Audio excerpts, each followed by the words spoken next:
So question 4 asks us to look at a small piece of JavaScript associated with a web page.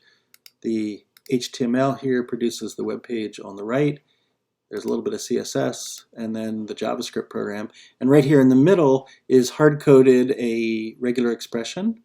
And the current one says look for something that is some letters followed by the @ symbol followed by some letters followed by .org. And notice it's literal dot, so it's the escaped dot, it's not the wildcard dot here. And what we're asked is find a correct regular expression to stick in here so that all of the email addresses under should match do match, and all of the ones under should not match do not match. This is an artificial subset. It's not the official definition of email addresses. We're trying to keep it simple. But our goal is to pick which one of these 5 would best be inserted in here in order to match these guys and not match these guys. Let's have a look at question 4. This is the regular expression I'm going to substitute in here. I try the first one and I notice it matches everything and doesn't match what it shouldn't match. I try the second one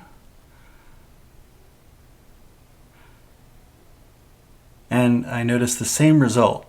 So both those two work.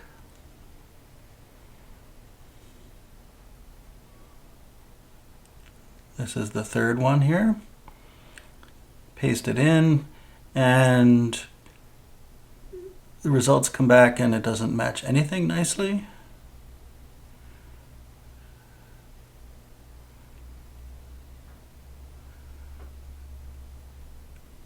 The fourth one has some mixed results. It picks up some things it shouldn't pick up.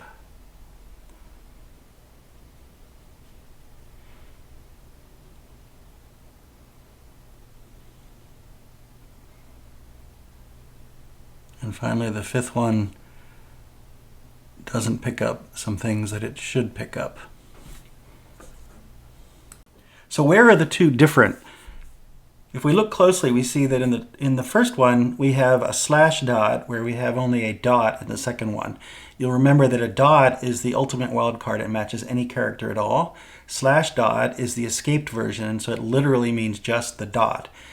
In the syntax that we're interested in here, we're looking at either email addresses or domain names, and in both cases, the syntax says a short string dot another short string dot another short string. We don't mean that we can have just any character in there.